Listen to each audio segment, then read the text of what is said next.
Dope, dope, dope, let's get it. I'm a trapping fanatic, that shit automatic, so I cannot turn it on or off. Bitches all on my dick, then she hop on my dick, I'm like, why you keep hopping on and off? Your bitch all on my dick, she be doing the most, I tell her, little bitch, she so extra. And my gun up on me, but not run up on me, niggas, they wanna fight, they some wrestlers. The team walks through the village after signing up for the tuning exams, and they run into Konohamaru, who I haven't talked much about, but him and Naruto are like brothers here. So when seeing him be grabbed by Kankuro, Naruto appears next to him, kicking him away.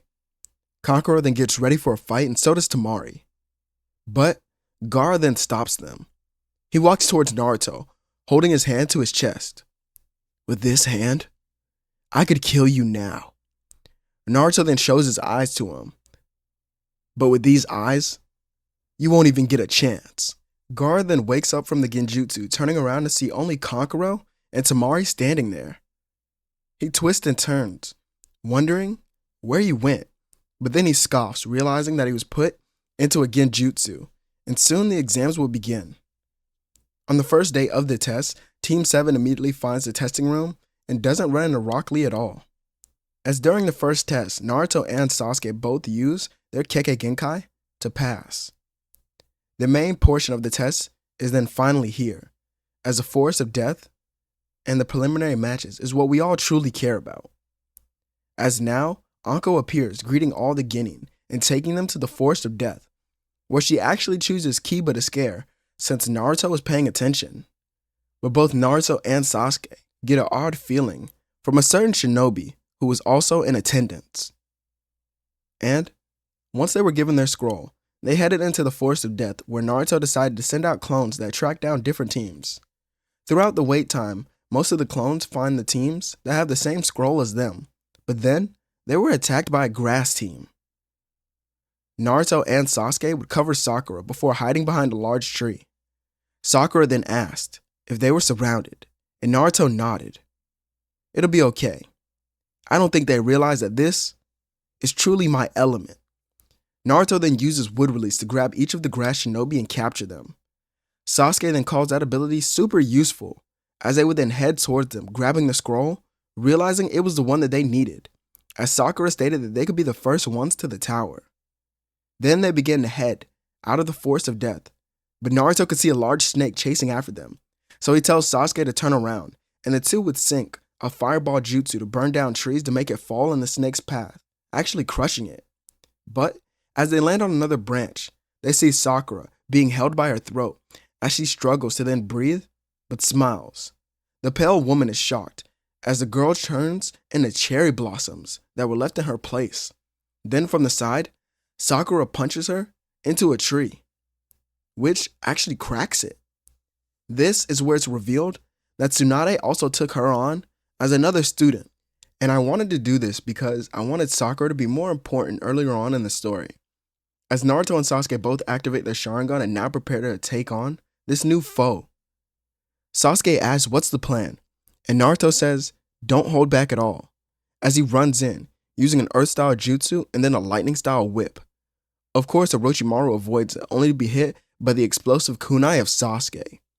Orochimaru is able to heal and counter some of their attacks, but with Naruto having access to Wind Release and the Sharingan, he can combo with his teammates over and over again, leading to Orochimaru being forced to retreat, only for the moment, as he actually does change his mind about who he wants to place the curse mark on.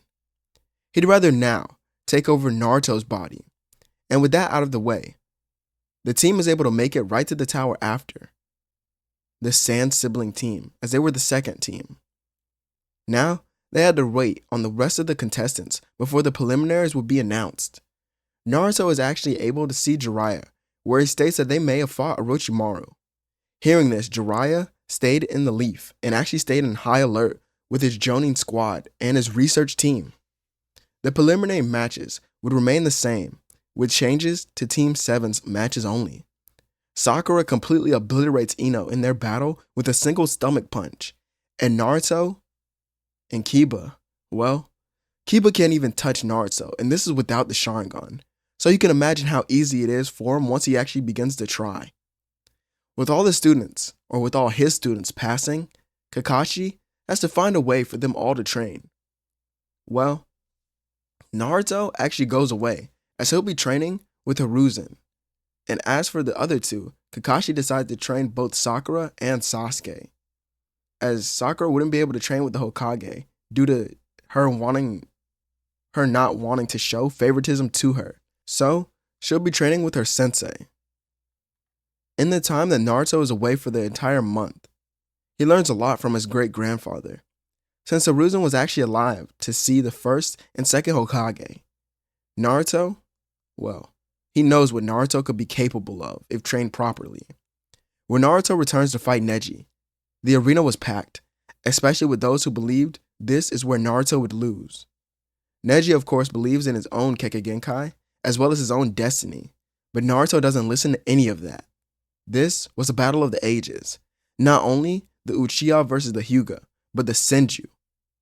Neji gets in his stance, but Naruto then quickly appears on his side with his speed. He's fast. Neji then dodges and goes for a counter, but Naruto grabs his hand and throws him over his shoulder to the side. Since when was he even this strong? From behind Neji, Naruto then sweeps his legs. Then, a clone punches him, sending him flying again.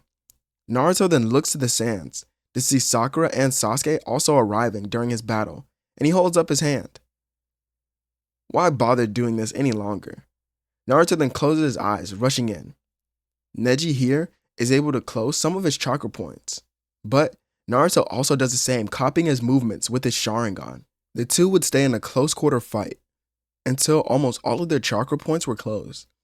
Naruto then jumps back smiling, and as he does, he holds both of his hands together doing a hand sign. They want me to be a monster so bad.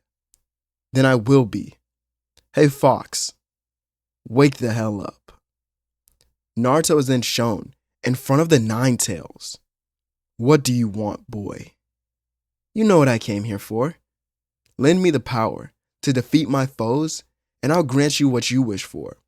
The beast would snarl, saying that that's impossible.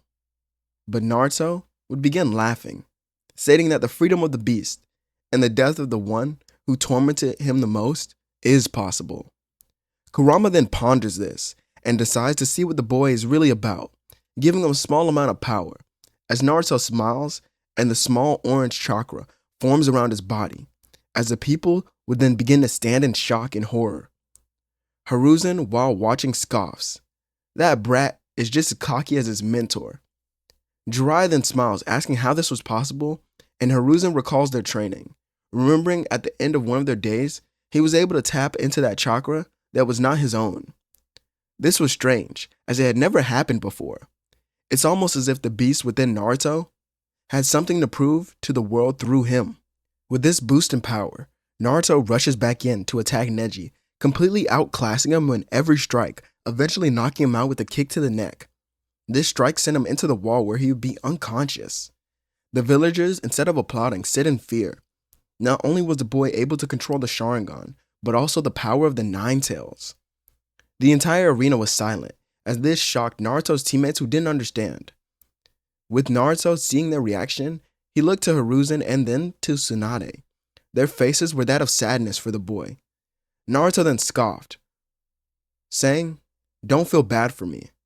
This is the path that I have chosen. A lonely road it will be, but I'm ready." With Sasuke being on time, he could fight Gaara here, and this is where the attack on Konoha would happen. Sasuke doesn't care to chase Gaara, instead he regroups with Sakura and Naruto. They ask Kakashi what they should do, but their sensei sends them into the village to help with the protection of the Leaf's people. This is where we see the duo of Might Guy and Kakashi head towards Gaara to take him down. With Naruto and his team being in the heart of the village, he sees the Battle of the Sannin, with Jiraiya and Hiruzen being there to back up Tsunade. Naruto sends clones throughout the village, and he's then ambushed by some grass shinobi. They try to capture Naruto, but of course Team 7 is able to defend their teammate. A loud roar is then heard throughout the village as Naruto turns to see Gaara, who had transformed into Shukaku. Damn it. I had a feeling that this would happen. Naruto then heads that way with his team, arriving to see Kakashi injured with Might Guy already in the third gate. They could finish this battle, so Naruto heals them so they could do so. Naruto then shows off the real fruits of his training, summoning the legendary wood golem of the first Hokage. The three then stand on it as it begins to run at Shukaku, and Naruto dodges the sand and then summons a wooden dragon that wraps around the One-Tails. This gives Kakashi and Might Guy the chance to reach Gaara and finish off this crazy battle. With the defeat of Shukaku and the death of Orochimaru, the Konoha Crush then comes to an end. Once everything truly calms down, the Leaf Village, well, those who were Genin, who were important to the battle, were promoted to Chunin. Now, we have to decide where to take things from here. The villagers begin to believe that Naruto shouldn't become a Chunin due to Might Guy and Kakashi being the ones to defeat Shukaku. They also don't like the fact that the 5th Hokage allows Naruto to do as he pleases within the village without having someone watch him. Danzo was able to continue manipulating the villagers to directly hate Naruto, which affects everything. On a later date, Naruto is summoned to the office of Tsunade, but before she could even speak, he had walked in with a dark outfit, a hood on his head, and a bag on his back. Since I'm already a Chunin, I'll be heading out to finish what was started here. She asked what he meant, and Naruto stated he plans to hunt down Orochimaru's apprentice in his lab. He wants there to be no chance of his return at all. She wonders if this will be good, so she sends Jiraiya with Naruto, and the two depart the Leaf days later. But the clone that was with Jiraiya then poofs into smoke, as we see the real Naruto standing upon a cliff. Sorry, Sensei, but this is where our paths become distant. Naruto then looks at the horizon, asking the fox if he was ready for what's ahead, as the beast snarls, telling Naruto to hurry up before someone catches up to him. Naruto begins to chuckle, sliding down the hill into the forest that was below to begin his own journey. What do you think lays ahead for Naruto during the time skip? And what do you think Sasuke will do now that he isn't able to be trained by Orochimaru? And how will the Leaf prepare for what's coming next? This is Zero, and I'll catch you all on the next one.